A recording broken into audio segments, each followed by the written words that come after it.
If you were to look closely, you'll find there is something deeply upsetting about a narcissist praying.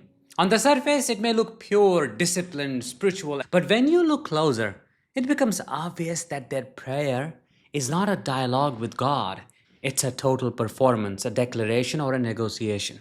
A narcissist's prayer is not a conversation with the divine. It is an act of self worship disguised as holiness. Their prayer reveals what their heart truly serves.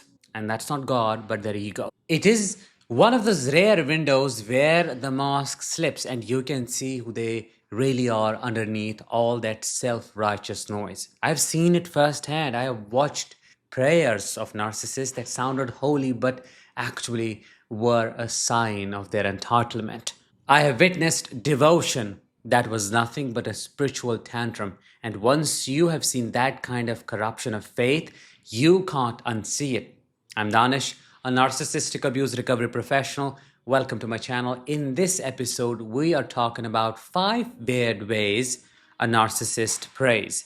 Before I get started with number 1, I'm curious to know what type of religious narcissist have you dealt with and how did they pray? Let me know in the comments and then match your experiences with mine. Number 1, praying loudly to be seen as holy. A narcissist prays the way an actor performs, with volume, expression, and timing.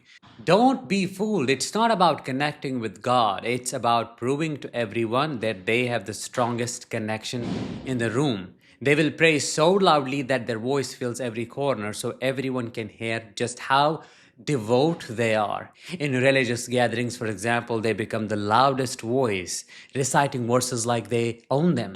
They exaggerate every movement, the size, the tone, and the hand gestures, as if holiness could be measured in decibels. Their goal is not peace, it is recognition by you. They want to be seen as the one who knows the most verses, the one who is closest to God, and the one who prays properly. But when you look at their mid-face prayer, you see something off clearly. That is arrogance, not humility. It's a show, a prayer meant for human eyes, not divine ears. The crazy part is the louder they get, the clearer it becomes. They are not talking to God, they are talking at everyone else. Number 2, bargaining with God to punish their enemies. This one hits close to home. I have seen my own father sit on a prayer mat, raise his hands, and curse in the name of prayer. He would speak to God as though commanding a servant, demanding punishment, destruction, and suffering for those he believed wronged him. He would ask God to give people diabetes. Can you believe that? To destroy their health, to curse their children, to give them cancer. The way he prayed sounded like a general giving orders, not a soul asking for forgiveness. And what's worse, he thought it was justified. He genuinely believed that his enemies deserved divine wrath and that his prayer was righteous anger, not malice. That is how narcissists use prayer. It is to weaponize the divine, to turn God into their executioner.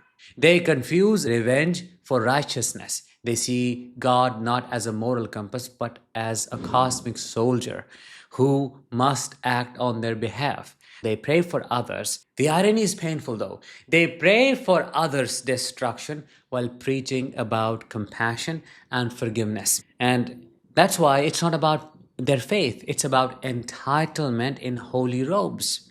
Number 3, they use scripture to justify, control, or abuse. This one is very obvious and common. A narcissist does not read scripture to find wisdom. They read it to find ammunition. They pick verses that can be twisted to their advantage. They turn divine words into weapons of control. As everything else, I've seen this play out in my own home. My mother once fell ill. It had snowed heavily that day and she needed some medicine. She asked my father to fetch it, but what did he do? Refused. I pleaded with him, telling him she was in pain. He turned to me, looked out the window as if surveying his empire, and said, "Religion commands a woman to obey her husband completely, no matter what. It is better for her to die at my feet than to disobey me." That's when I realized how scripture becomes a narcissist's favorite tool.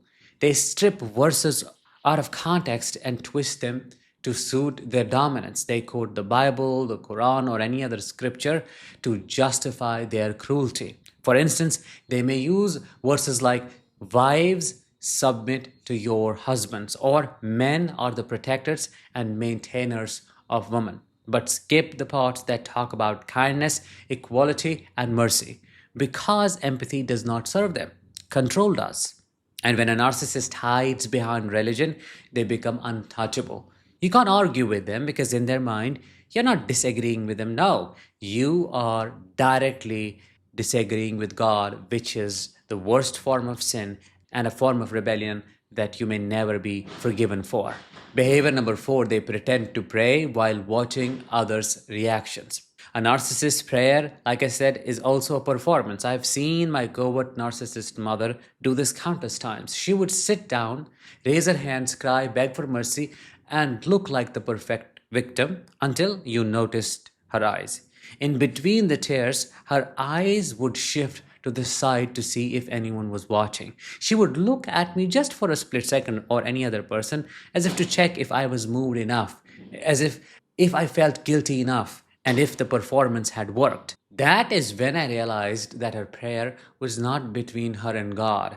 It was between her and her audience. Sometimes that audience would be imaginary. This kind of prayer is spiritual theater, I'm telling you. They use their tears as props and their pain as dialogue. Every sigh, sob, and every whispered word is calculated. It is designed to make you feel something, and can you guess what that is? Sympathy, guilt, and submission. Their relationship with God is not private. It is purely transactional.